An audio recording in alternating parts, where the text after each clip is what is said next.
आ गई हीरोइन। पता नहीं कहाँ से आती है और कहाँ जाती है।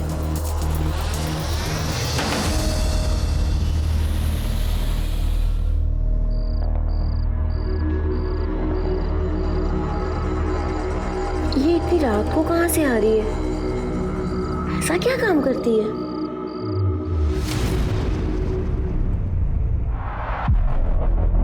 अरे आजकल दिखाई नहीं देती हो, कहाँ रहती हो? वो काम से थोड़ा बाहर गए थे।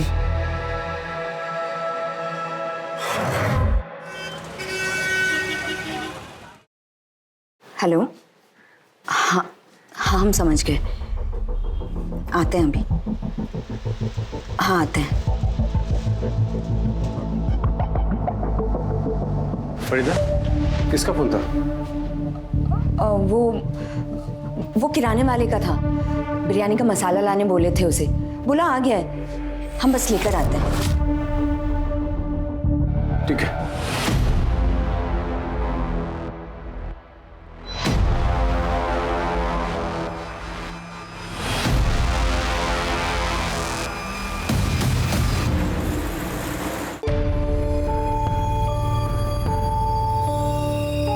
अरे बाहर जा रही हो क्या काम से? फिर सुनना, ये वही आदमी है ना जो इसको लेने और छोड़ने आता है? नवरा है क्या तिचा? अरे पति होता तो साथ में नहीं रहता क्या? पता नहीं क्या है, शहर से बाहर जाना तो एक बहाना है। करती होगी।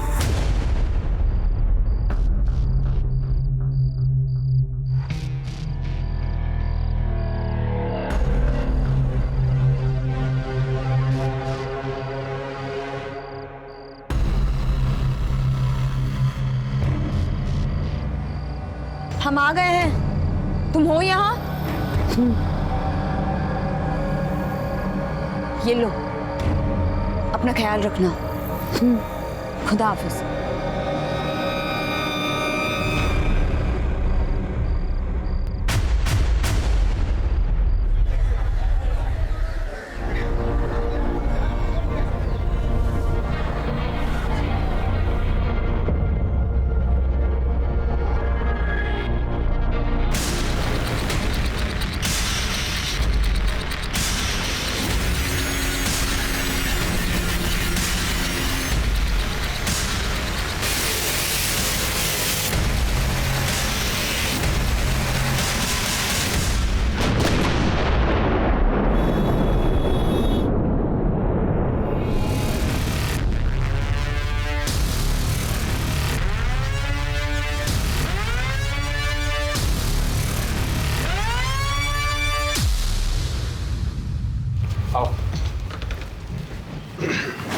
आमना, रियाज, ये देखो अम्मी तुम्हारे लिए क्या लाई है। मिठाई। तुम्हें पसंद है ना? हमें भी लड्डू खिलाइए।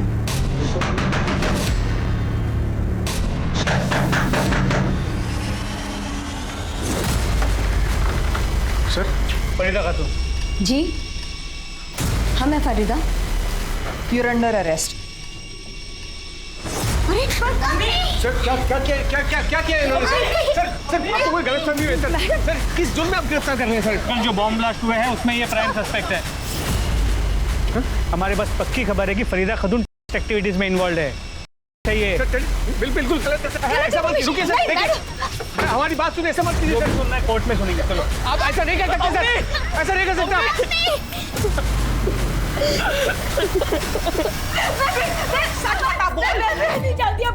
सर हम आपके हाथ जोड़ते हैं सर। सर फरीदा बेकसूर है सर, ये आप क्या कर रहे हैं सर? सर उसने कुछ नहीं किया है सर। सर हम यहीं के हैं सर, कहीं बाहर से नहीं आए हैं। 15 साल पहले हमारा निकाह हुआ था फरीदा से। देखिए सर, ये हमारे पास पेपर्स भी है, मैरिज सर्टिफिकेट, वोटर्स कार्ड, आधार कार्ड और ये पैन कार्ड सब है हमारे पास। आपको कोई गलतफहमी हुई है सर? हमें कोई गलतफहमी नहीं हुई है, इंटेलिजेंस गलत नहीं हो सकती। पर ये क्या आई कार्ड और पेपर्स दिखा रहे हो जो फरीदा ने फेक बनवाए? अगर तुम उसके पति हो भी ना तो इतना समझ लो, फरीदा बॉम्ब ब्लास्ट में इन्वॉल्व है। सर वो बेचारी तो झारखंड से बाहर किसी को जानती तक नहीं है। मंसूर, तुम्हारी जानकारी के लिए बता दूं कि फरीदा का फ्लैट है जिसकी तलाशी लेने पर पता चला कि पूरा मटेरियल से भरा पड़ा है। उसके पास इतना अकल कहाँ ये सब कुछ करे सर? आप हमारी बात का यकीन कीजिए, एक बार आप कागजात तो देखिए सर। देखिए कागजात देखिए, आपको यकीन हो जाएगा कि हम सच बोल रहे हैं सर। देखिए। ठीक है, इसकी जांच करेंगे, अगर असली निकले तो सोचा जाएगा। जब तक आप कागजात जांच करेंगे तब तक रिहा कर दीजिए फरीदा को। उसके बाद हम आपको। तुम्हें समझ में आ रहा है हम क्या कह रहे हैं? किस केस में इन्वॉल्व है वो? देखिए हमारी बात का यकीन मानिए, हमको एक बार बड़े साहब से बात करने दीजिए, वो हमारी बात समझेगा। बड़े साहब यहाँ नहीं है, बाहर गए हुए हैं ट्रेनिंग पर, जल्दी वापस नहीं आएंगे। अब यहाँ से जाइए, हमें हमारा काम करने दीजिए। हाँ सर, मंसूर भाई और फरीदा भाभी तो दोनों अच्छे लोग हैं। कितने साल से देख रहा हूँ, कभी किसी से झगड़ा तक नहीं किए। फरीदा बेचारी घर गृहस्थी संभालने वाली सीधी सादी औरत है। ये सब क्या तमाशा हो रहा है, कुछ समझ में नहीं आ रहा है। क्या बताएं क्या है। एक रात तो हम खुद उसको चुपके से दबे पांव बाहर जाते हुए देखे थे। कहाँ गई थी कुछ पता है? उस शहर के बाहर गोल मैदान है ना, उस रात को फरीदा को हमारे पति ने मैदान के पीछे जाते हुए देखा था। गोल मैदान क्यों गई थी बता, बोल। ये लो। चली मतलब तू गई, अभी मुझे जवाब देने के बजाय मुझसे सवाल पूछ रही। क्यों? बता देंगे तो उसको बॉम्ब से उड़ा देगी तू? हाँ? इस फरीदा खातून की पूरी details, call records, mobile locations सब निकालो।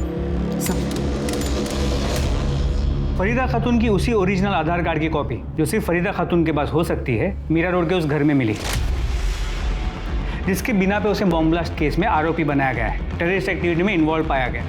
आधार कार्ड की फोटोकॉपी मिलना कोई बड़ी बात नहीं है इंस्पेक्टर, और आप ये भी अच्छी तरह से जानते हैं कि इंटरनेट का कितना मिसयूज हो रहा है आजकल। ये ज़रूर हो सकता है कि किसी ने फरीदा का आधार कार्ड चुराया हो। आपके पास ऐसा कोई ठोस सबूत नहीं है जिससे आप ये साबित कर सकें कि फरीदा कैसे और कब गई। क्या किसी ने उसको देखा वहाँ पर? बट मेरे क्लाइंट के पास मजबूत सबूत है जिससे साबित हो जाएगी कि वो बेगुनाह है। आज शाम तक आपको बेल के पेपर्स मिल जाएंगे। सर, फरीदा के कॉल रिकॉर्ड्स में उसके पति मंसूर और बेटे रियाज के अलावा और कुछ नंबर मिले हैं जिन पे अक्सर बात होती है। सर, और एक नंबर मिला है जिन पे 15 दिन में एक आध बार बात होती है, और वो भी मंसूर के नाम पर है। मंसूर का दूसरा नंबर? शायद सर। फरीदा की बेटी आमना के पास कोई मोबाइल फोन नहीं है ना?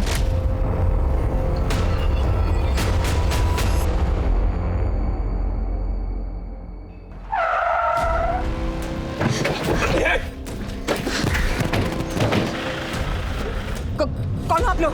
हमें जाने दो। करता देखो, हमको अटका रही है। सर, फरीदा की मोबाइल लोकेशन से ज्यादा कुछ हाथ नहीं लगा है, क्योंकि उसका लोकेशन अक्सर उसके घर का या उसके आसपास के एरिया का था। शायद एक आध बार शहर के बाहर गई हो, लेकिन वो भी गोल मैदान जैसी जगह पर। और ऐसी जगह जाना कोई अजीब बात है नहीं, क्योंकि मार्केट, स्कूल सब वही है। हो सकता है फरीदा ने जानबूझकर ऐसी जगह सिलेक्ट की हो जिस पे कोई शक ना करे। हो सकता है ये सब कुछ उसके ट्रेनिंग का हिस्सा हो। बाहर निकालो, चलो। फरीदा, दरवाजा खोलो फरीदा, दरवाजा खोलो फरीदा। क्या कर रही हो फरीदा? दरवाजा खोलो।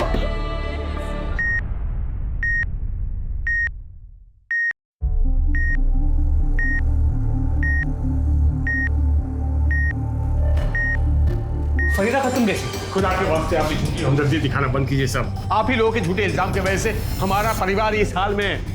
मंसूर जी, हमारी आपसे कोई निजी दुश्मनी नहीं है, हम सिर्फ अपना काम कर रहे हैं, और आपकी हिफाजत भी हमारा काम है। इसलिए आज के बाद से 2 कांस्टेबल हमेशा आपके घर के बाहर रहेंगे, ताकि आज जो हुआ है वापस ना हो। नहीं, हमें आज रात ही मिलना होगा। जैसे हालात हैं, कल का कोई भरोसा नहीं। सर हमारी बीवी फरीदा और हमारी बेटी अमना सुबह से गायब है सर। पूरा घर ढूंढा पर वो लोग कहीं नहीं मिले सर। हम आपके हाथ जोड़ते हैं सर, उनको ढूंढ लीजिए सर प्लीज। आपने उन दोनों को आखिरी बार कब देखा? सर जब हम सोने गए थे कमरे में तब देखा था। जब सुबह आँख खुली तो फरीदा रूम में नहीं थी सर, और हमको लगा कि घर के कामकाज में लगी होगी। फिर पूरा घर ढूंढा तो पता चला कि फरीदा ही नहीं, बेटी भी गायब है सर। अमना, आपने फरीदा का फ़ोन चेक किया? अपने साथ ले गई है या घर पे रखा है? लगता है ले गई होगी, क्योंकि घर में हमें फ़ोन नहीं मिला और हमने फ़ोन लगाया भी, फ़ोन बंद आ रहा है सर। सिंह, इनकी कंप्लेंट इमीडिएटली लिखवा लो। आप इनके साथ जाइए। सर, कहीं ऐसा तो नहीं कि बेइज्जती और बदनामी की वजह से वो घर छोड़ के चली गई हो, या फिर उसने आत्महत्या कर ली हो? क्योंकि इसके पहले भी उसने सुसाइड करने की कोशिश की थी। अगर उसने आत्महत्या की है तो उसकी बॉडी कहीं ना कहीं तो मिलेगी, लेकिन अगर बॉडी नहीं मिली तो दूसरी पॉसिबिलिटी ये है कि फरीदा सच में और वो फरार हो। लेकिन सर, अगर फरीदा सच में है और फरार हुई है तो वो अपनी बच्ची आमना को लेकर क्यों जाएगी? फरीदा के फ़ोन के पिछले 1 महीने के कॉल रिकॉर्ड से मोबाइल लोकेशंस निकालो, हो सकता है उससे कुछ हेल्प हो जाए। सर,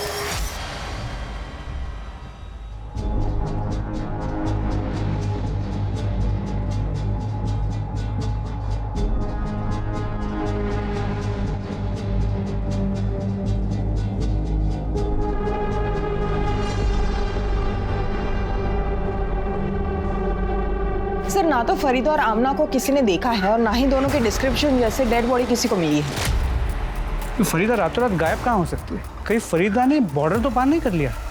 ये फरीदा जा कहाँ सकती है?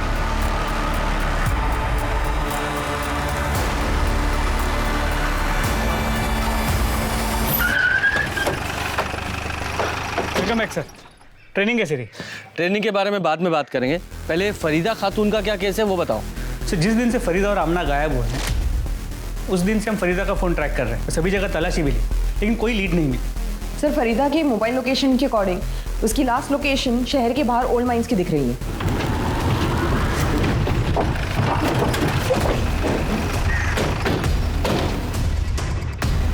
यहाँ से क्या लीड मिलेगी?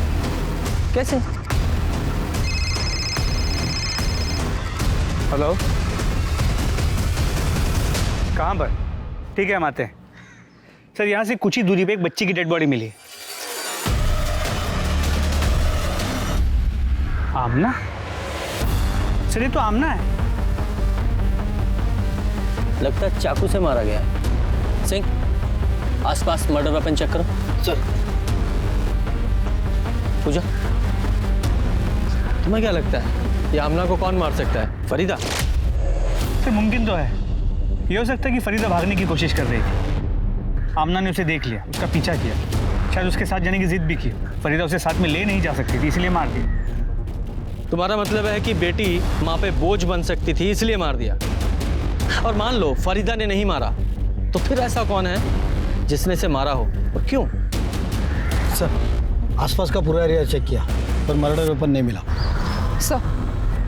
सर देखने में तो जैसे कुछ लग नहीं रहा है, लेकिन पेट में चाकू से कई वार किए गए, शायद उसकी वजह से उसकी मौत हुई। बाकी पूरी बॉडी पर कोई निशान नहीं है। सर आमना के हाथों के नाखून में स्किन जमा हुआ। इसका मतलब आमना ने खुद को बचाने के लिए कातिल पे अटैक किया होगा और उसी कोशिश में उसके हाथ के नाखूनों में उसकी स्किन फंस गई।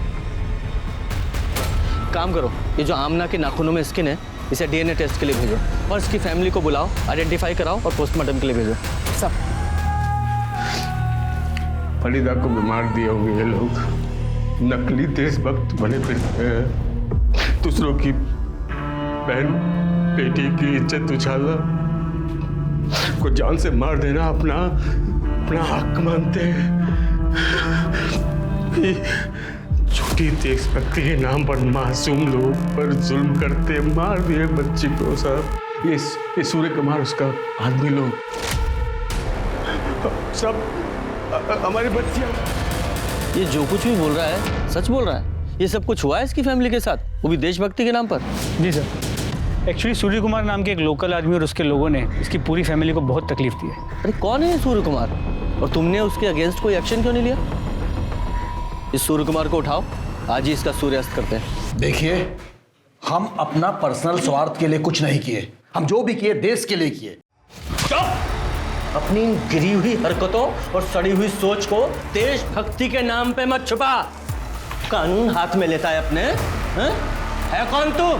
कौन है? हे दरोगा, देखो हम बोल दे रहे हैं, हम पर हाथ मत उठाना वरना। उठाया हाथ, अभी लात भी चलेंगी और डंडे भी। क्या करेगा तू? क्या करेगा? क्यों मुंह काला करेगा उस बच्ची की तरह? रियाज की तरह सर फोड़ेगा? फरीदा की तरह बेइज्जत करेगा? क्या करेगा? बोल, आमना को क्यों मारा था? बोल। देखिए विश्वास कीजिए हमारा, आप बाकी सब जो बोले माने वो सब सही है, लेकिन हम किसी का मर्डर नहीं किए हैं।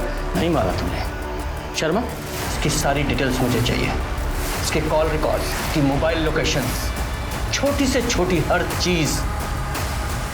पहले ही केस में इतनी कॉम्प्लिकेशंस है और बढ़ती ही जा रही हैं। समझ में नहीं आ रहा है, इसे सॉल्व करने के लिए इसे शुरू से देखते हैं। बम ब्लास्ट में फरीदा खातून इन्वॉल्व थी, ये इन्फॉर्मेशन कहाँ से मिली?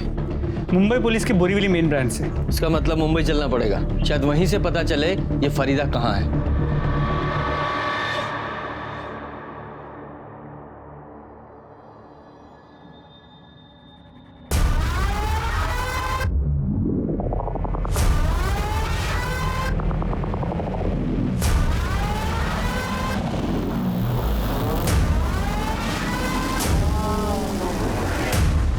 बॉम्ब ब्लास्ट 10 तारीख को शाम को 4 बजे हुआ। उसी रात एक गुमनाम आदमी ने हमारे कंट्रोल रूम को फोन करके ये बताया कि मीरा रोड के गणेश नगर में एक औरत रहती है जो इस बॉम्ब ब्लास्ट में इन्वॉल्व है। हम फौरन वहां पहुंचे, देखा तो दरवाजा बंद था। दरवाजा तोड़कर जब हम अंदर पहुंचे तो देखा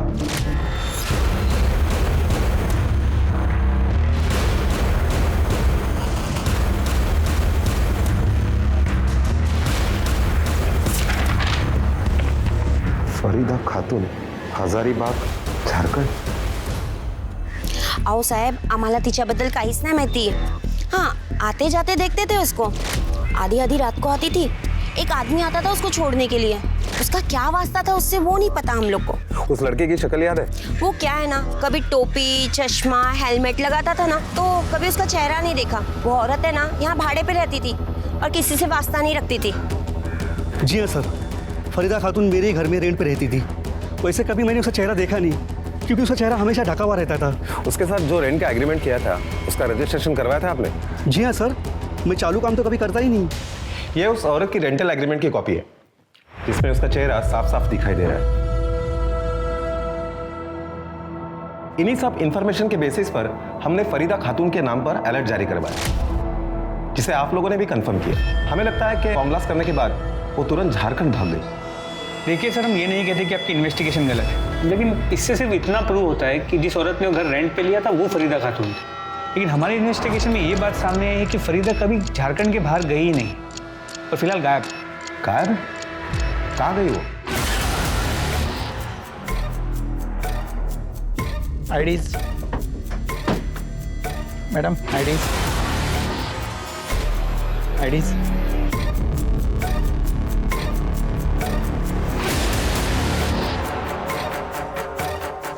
मैडम, आईडीज, आपकी आईडीज दिखाइए।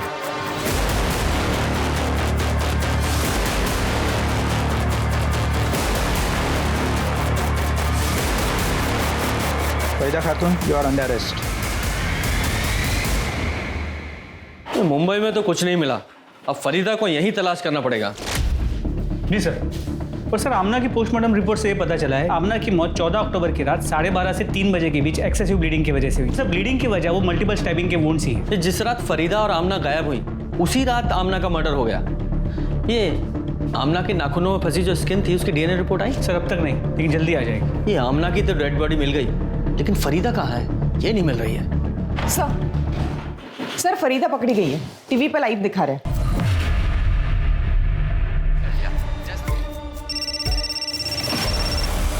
हेलो, हाँ ठीक है, ले आइए।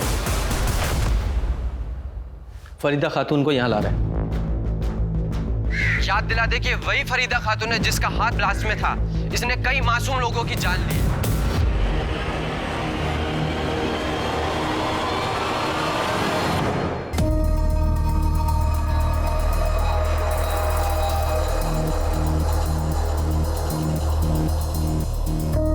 तुम कौन हो? तुम तो फरीदा खातून नहीं हो। सर, यही बात तो मैं कब से इन लोगों को बताने की कोशिश कर रही हूँ, पर कोई मेरी बात सुन ही नहीं रहा है। सर, मेरा नाम रेशमा थापा है और मैं नेपाल की सिटीजन हूँ। मीरा रोड मुंबई से मैं अपनी कंट्री नेपाल वापस जा रही थी जब उन लोगों ने मुझे पकड़ लिया। एक मिनट, तुम वही लड़की हो ना जो मुंबई के मीरा रोड में गणेश नगर में रेंट पे रहती थी? जी सर। लेकिन जब तुम्हारे पास खुद की आइडेंटिटी है तो फिर तुमने फरीदा खातून के नाम पर वहाँ घर रेंट पर क्यों लिया? सर, 6 साल पहले मैं नेपाल से मुंबई आई थी, यही सोचकर कि फिल्म इंडस्ट्री की नई सुपरस्टार बनूंगी। फिर सर मेरे ओरिजिनल डॉक्यूमेंट्स चोरी हो गए और बिना अपने डॉक्यूमेंट्स के किसी दूसरे देश में रहना मुश्किल था। पर मैं बिना कुछ बने, बिना कुछ किए वापस नहीं जाना चाहती थी। इसीलिए मैं अपने ओरिजिनल डॉक्यूमेंट्स की रिपोर्ट लिखवाने के लिए पुलिस स्टेशन गई, जहाँ मैं मिलिंद धोत्रे से मिली। सर, उसने मुझे मिलने के लिए होटल में बुलाया। रेशमा, तुम टेंशन क्यों ले रही हो? मैंने कहा ना, बी कंफर्टेबल। और सर, ये पहली बार था जब उसने मुझे मदद करने के बहाने से बुलाया और मेरी ड्रिंक में कुछ मिला के मुझे बेहोश कर दिया और मेरी बेहोशी का फायदा उठा किया और सर उसकी वीडियो बनाई और बाद में मुझे ब्लैकमेल करता रहा और फिर ये सिलसिला चलता रहा। उसका जब मन करता, जहां मन करता, वो मुझे बुलाता था। सर, उसी ने मुझे फरीदा खातून नाम की एक लेडी का आधार कार्ड दिया। उस पर फोटो मेरी लगी थी सर। उसी आधार कार्ड के बेस पे वो मुझे रेंट पे घर दिलाया करता था। सर मुझे अपनी असली आइडेंटिटी छुपानी पड़ती थी, इसीलिए मैं हमेशा किसी से बातचीत नहीं करती थी। फिर सर 2 महीने पहले मुझे पता चला कि मैं प्रेग्नेंट हूँ। सर मैंने बहुत कोशिश की उसे मनाने की मुझसे शादी कर ले, और सर मैंने उसे धमकाया भी कि अगर वो मुझसे शादी नहीं करेगा तो ये मैं साबित कर दूंगी कि ये बच्चा उसी का है। फिर सर मैंने सोचा कि वो तो खुद एक पुलिस वाला है जो मेरी नकली आइडेंटिटी बना सकता है, तो वो कुछ भी कर सकता है। इसीलिए मैंने डिसाइड किया 5 तारीख को सुबह 6:30 बजे मैं घर से निकल गई। सर हाईवे से मैंने पहली बस ली जो नासिक जा रही थी, फिर वहाँ से दूसरी, फिर तीसरी। सर इन सब में मेरे सारे पैसे खर्च हो गए। फिर मैंने अपनी ज्वेलरी बेच दी। तो सर मैंने डिसाइड कर लिया कि मैं नेपाल चली जाऊंगी। कम से कम वहाँ मेरी फैमिली तो है जो मुझे और मेरे बच्चे को देख सकती है। सर मैं वहीं जा रही थी जब उन लोगों ने मुझसे आईडी प्रूफ मांगा, तो सर मैंने फरीदा खातून का आधार कार्ड दिखा दिया, और सर उन लोगों ने मुझे टेररिस्ट समझ के पकड़ लिया। तुम्हें पता है जिस दिन तुम मुंबई से भागी थी, यानी कि 5 अक्टूबर को, उसी दिन बॉम्ब ब्लास्ट हुआ था? नहीं सर, मुझे इन सब के बारे में कुछ नहीं पता। अभी जो कुछ भी तुमने बताया है, अगर वो सच है तो ये मिलिंद धोत्रे अब तुम्हें कभी परेशान नहीं करेगा। सर आपको गलत इंफॉर्मेशन मिली है, मैंने कुछ नहीं किया है। एक डीएनए रिपोर्ट ये साबित कर देगी कि रेशमा के पेट में जो बच्चा है ना वो तेरा है, और फिर तेरी सारी कहानी खत्म। बता सच्चाई क्या है?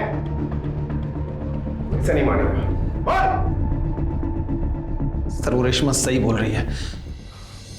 मैंने नशे की दवाई उसको शराब में मिला के पिलाई थी।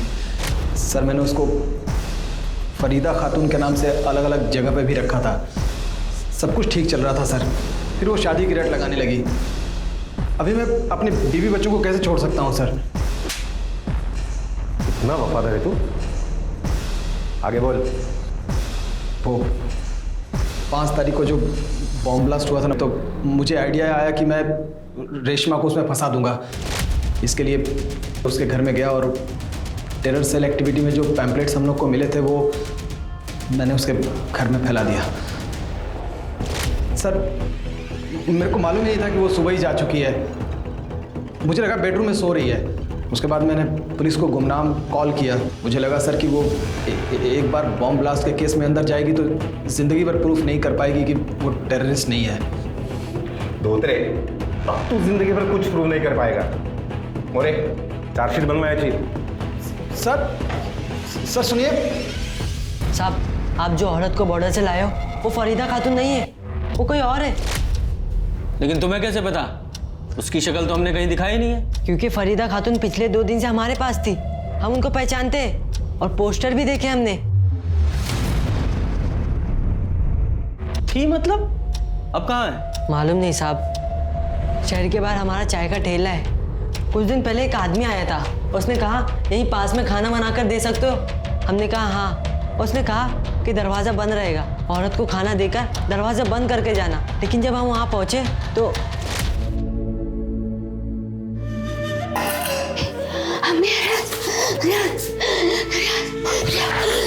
खाना रखा है, खा लेना। हम 3 दिन तक उसको खाना देते रहे, लेकिन उस औरत की हालत बिगड़ती जा रही थी और हम समझ गए वो आदमी उसके साथ गलत कर रहा है। और हमको रियाज बोलती थी और एक बात बड़बड़ाती रहती थी कि हमने को मार दिया, हमने को मार दिया। उसकी हालत हमसे देखी नहीं जा रही थी, इसलिए हम 2 दिन पहले उस औरत के पास गए और ये लो 100 रुपया, इतना ही है मेरे पास, इसे ले लो और यहाँ से भाग जाओ, नहीं तो एक दिन ऐसे ही मर जाओगी। चलो चलो यहाँ से चलो। तू अम्मी का बेटा है ना? हाँ हाँ। तू हमसे मिलना आएगा? हाँ। चलो अब तुम आजाद हो। चलो जाओ यहाँ से, नहीं तो जल्लाद आ जाएगा। जाओ। नहीं, हम नहीं, हमारे साथ चलो, चलो हमारे साथ। हम आएंगे, तुम जाओ, हम आएंगे। तू मेरा बेटा अम्मी से मिलने आएगा? हाँ हाँ हम आएंगे, तुम जाओ यहाँ से, जाओ। सब साथ रहेंगे, सब खुश रहेंगे। तुम्हें पता है वो कहाँ गई है? नहीं मालूम साहब। उसके बाद हम अपने काम पे लग गए, ऊपर से वो जल्लाद का डर। कौन जल्लाद? कौन था वो आदमी? मालूम नहीं साहब, लेकिन हमारे चाय के ठेले पे आता था। फरीदा को भगाने के बाद हमें हड़काने आया था। हमने कह दिया शायद गलती से हमसे दरवाजा खुला छूट गया। उस आदमी का हुलिया बता सकते हो, कैसा दिखता था? हाँ साहब। स्केच आर्टिस्ट बुलवाओ। जी सर।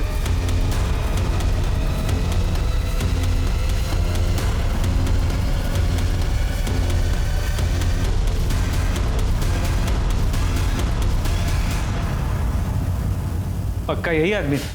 हाँ साहब, यही था। और माथे पे एक लाल टीका भी था। तेरा ही आदमी है ना ये?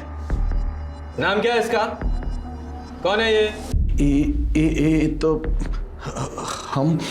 अरे ये तेरे ही यहाँ का टाइम नहीं है, नाम बोल। बलराज मिश्रा।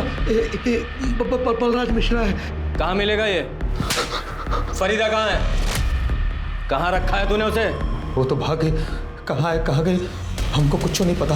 मतलब तू मान रहा है कि तूने उसे किडनैप किया था? कहाँ से किडनैप किया था तूने उसे? हैं? कहाँ रखा था? सर एक रात हम घर जा रहे थे। सबके साथ झूठ मिला के बोल रहा है तू? आमना को क्यों मारा? क्यों मारा उसे? सर हम कसम खा कर है कि हमने कुछ नहीं किया। वो तो हमारे पहुंचने से पहले मर चुकी थी। हम तो खाली उस को अपने साथ ले गए थे। उसने बम ब्लास्ट और देश के साथ की थी, तो हम उसको सबक सिखाना चाह रहे थे। बस हम 10 दिन उसके साथ यही करते रहे। उसके बाद एक दिन भाग गई। शर्मा, इस पर फरीदा की किडनैपिंग केस बनाओ और सूर्य कुमार को रिलीज कर दो।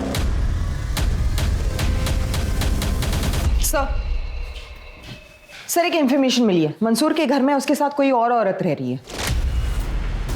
कौन? सर ये तो कह नहीं सकते, किसी ने उसका चेहरा नहीं देखा है। कहीं वो फरीदा तो नहीं है? आप कैसी बात कर रहे हैं सर? फरीदा यहाँ वापस आती तो हम आपको इन्फॉर्म नहीं करते हैं क्या? तो फिर ये मोहतरमा कौन है?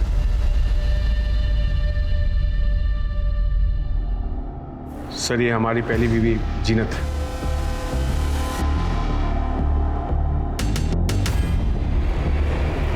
जीनत।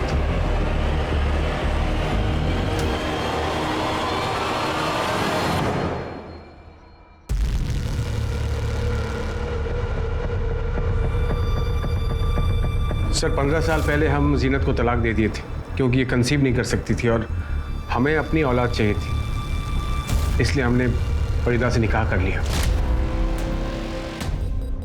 जी सर, फरीदा के गुमशुदा होते ही और आमना के कत्ल का पता चलते ही हम आ गए खैर खबर लेने।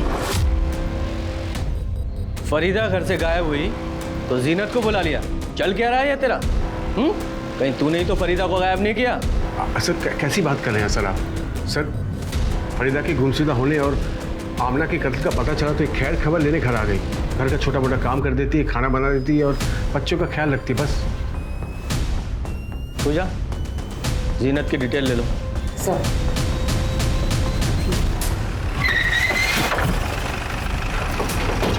सर चाकू से पेट पे अनगिनत वार किए गए। जिसने भी फरीदा को मारा है उसने ये कंफर्म किया कि वो बचेगी नहीं। सर इस तरफ इसका मर्डर भी ठीक उसी तरह हुआ है जिस तरह से आमना का। ये दमयंती है, मंदिर के बाहर भीख मांग के अपना गुजारा करती है। सबका कहना यह है कि फरीदा सिर्फ इनके साथ ही बात करती थी। फरीदा के बारे में आप कुछ बता सकती हैं? ये कुछ दिन पहले ही यहाँ आई थी, मंदिर की सीढ़ियों पर बैठकर भीख मांगा करती थी। साहब यहाँ के लोकल गुंडे हैं ना, उसको उतना ही पैसा रहने देते थे कि वो पेट भर के खा सके। कभी कुछ नहीं बोलती थी साहब, बस खामोश रहा करती थी। कभी कभी बड़बड़ाती रहती थी कि आमला को मार डाला, आमला को मार डाला। वो रियाज को याद करती रहती थी। हमने पूछा भी, 2 दिन पहले अचानक उसने कहा कि मुझे फोन करना है। किसको फोन किया था उसने? मुझे तो पता नहीं। अच्छा आप बता सकती हैं कौन था वो आदमी जिसके फोन से फरीदा ने कॉल किया था? नहीं, मैं तो नहीं जानती हूँ। साहब फरीदा ने किसके फोन से कॉल किया था मुझे क्या पता। हजारों श्रद्धालु आते जाते रहते हैं यहाँ पे। शर्मा, मंसूर से बॉडी आइडेंटिफाई करा के पोस्टमार्टम के लिए भेजो। सर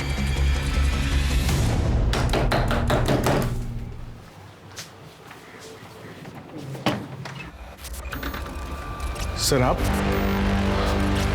फरीदा के कातिल का कुछ पता चला सर? उसी सिलसिले में यहाँ आए हैं, तुमसे ही बात करनी है। 22 तारीख की रात 12:30 बजे तुम्हारे फोन की लोकेशन वही थी, राम मंदिर के पास। जहां फरीदा का मर्डर हुआ। फरीदा जिस दिन घर छोड़कर निकली थी उसने आखिरी कॉल तुम्हें किया था। और सबूत नंबर 3, ये डीएनए रिपोर्ट, उसमें आमना के नाखूनों में फंसी हुई स्किन और फरीदा के हाथों में जो बाल थे वो एक ही औरत के थे, तुम्हारे। बोलो, बताओ पूरी कहानी। फरीदा बहुत अच्छी इंसान थी। मंसूर के छोड़ने के बाद हमारा साथ दिया करती थी। ये लो, पैसे से हमारी मदद किया करती थी। हमारे पास कमाने का तो कोई रास्ता था ही नहीं। फिर जब वो बताई गई तो जेल गई। हम तो सपने सजाने लगे थे कि फरीदा अगर मंसूर की ज़िंदगी से निकल जाएगी तो वो हमें अपनी ज़िंदगी में वापस बुला लेंगे। फिर पता चला कि फरीदा खुदकुशी करने में नाकाम हो गई है। एक रात उसका फ़ोन आया कि आज ही उससे मिलना होगा। आखिरी बार वो पैसों से हमारी मदद करेगी, क्योंकि घर वालों की बेहतरी के लिए वो हमेशा के लिए शहर छोड़ के जा रही है। शहर के बाहर हम रात को जिस जगह मिलने वाले थे, फरीदा के साथ आमना भी आ गई। तो हमें लगा उसने फरीदा को घर से निकलते देख लिया होगा, तो जिद करने लगी होगी, इसलिए वो उसे अपने साथ लेकर आ गई। तभी हमने फैसला किया कि हम इन दोनों को ही मार देंगे। हम घर जाकर मंसूर के पास जाने की तैयारियां करने लगे। हमें लगा कि फरीदा तो अब तक मर चुकी होगी। फिर एक दिन उसका राम मंदिर से मंसूर के फ़ोन पे फ़ोन आया। मंसूर उस वक्त बाथरूम में थे। फ़ोन हमने उठाया। बिना सोचे समझे बोले जा रही थी कि जीनत ने आमना को जान से मार दिया है और अब वो हमें भी मारना चाहती है। हम यहाँ राम मंदिर पे हैं, आके हमें ले जाओ। हमने बिना कुछ बोले फ़ोन काट दिया और रात को राम मंदिर चले गए। अल्लाह और कानून दोनों तुम्हें सजा देंगे।